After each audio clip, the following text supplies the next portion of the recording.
land. Yet now there is hope in Israel concerning this thing.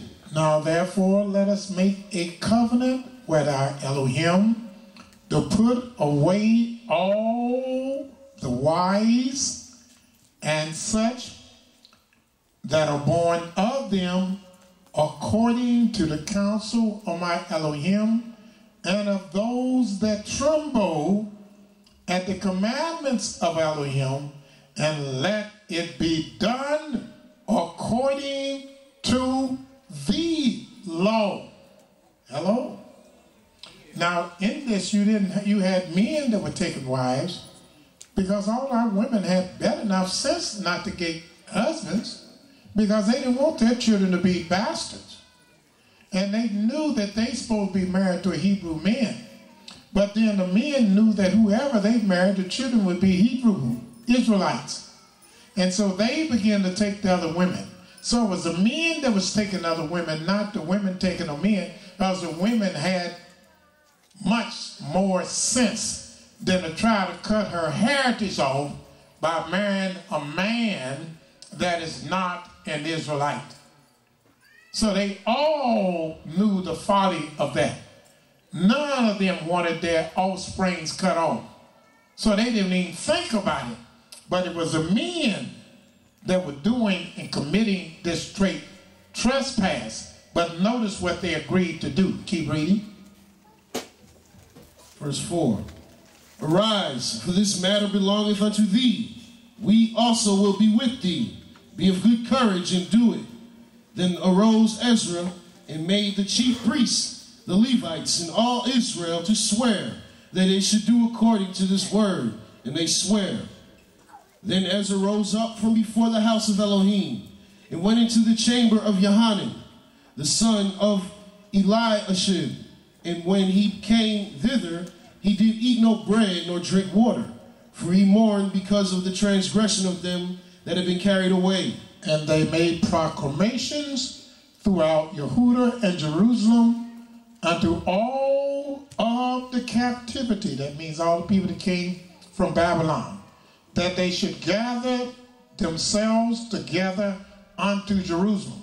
So all the Israelites that were all over the land of Canaan came to Jerusalem. And that whatsoever would not come within 3 days, they had 3 days to get there, according to the counsel of the princes and the elders, all his substance, that means his house and farm and animals, would be forfeited, and himself separated from the congregation of those that had been carried away. That meant everybody in Israel went, and those that did not come to Jerusalem within 3 days, everything they had was forfeited, taken away, and their rumps was kicked out of the Holy Land and told never to come back. Verse 9, then all the men of Jehudah and Benjamin gathered themselves together unto Jerusalem within 3 days. And it was the 9th month, on the 20th day of the month, and all the people sat in the house, in the street, at the house of Elohim, trembling because of this matter, and for the great rain. In other words, they were sitting out in the street. It was cold, and it was the 10th month, meaning it's by fall, and they would rain on, and they were trembling because of the sin they were committing, and trembling because all the cold rain that was upon them, just sitting in the streets of Jerusalem. And Ezra the priest stood up and said unto them, ye have transgressed and have taken strange wives to increase the trespass of Israel. Now therefore make confessions unto Yahweh Elohim of our fathers, and do his pleasure, and separate yourselves from the people of the land and from the strange wives, whether they are of the land or not. Separate yourselves from them. Then all of the congregation said with a loud voice, as thou hast said, so must we do. Now, I had leaders tell me, well, I don't go along with that, because that's not what the law says. I said, well, I teach that anything that the elders, the priests, the Levites do that's not contrary to the law is the law. And all the people undoubtedly agreed with me because they took heed to what Ezra said, and they hearkened to their voice and did what he said and separated themselves from these people. Keep reading. Verse 14. Verse 14. Wait, verse 13. Verse 13.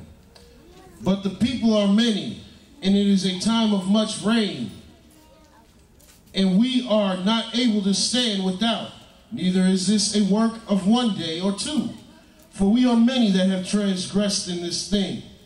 Let now our rulers of all the congregations stand, and let all them which have taken strange wives in our cities come at appointed times, and with them the elders of every city, and the judges thereof, until the fierce wrath of our Elohim for this matter be turned from us. Only Jonathan, the son of Asahel. Why did they start with the rulers and elders? Because the best teacher is example. And if you're going to teach something, you got to represent what you teach. So Ezra had all the leaders and elders come and put away their strange wives first. And then all the other people followed them. Because you teach through example. You don't teach how to love and you practice hate. You don't teach not to gossip and you gossip. You don't teach how you should love your neighbor as yourself and you don't. So you must practice what you teach, starting with the leaders first.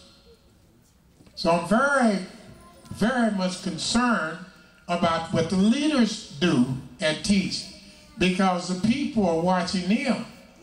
And if we up here looking and acting like a fool, then we can't say nothing to you if you're doing the same thing. Am I correct? Let's keep reading.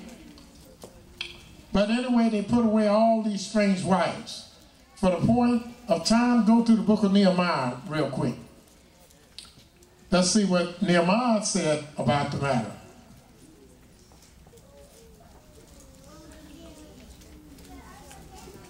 Nehemiah 13. Just read 3 verses for me. I want you to read the 23rd to the 26th verse of Nehemiah. Nehemiah 13, verse 23. In those days also saw I Yehudim that had married wives of Ashdod, of Ammon, and of Moab. And their children spake half in the speech of Ashdod. Notice here's some other people that's not even mentioned in the book of Deuteronomy 7. They married these people, and what happened?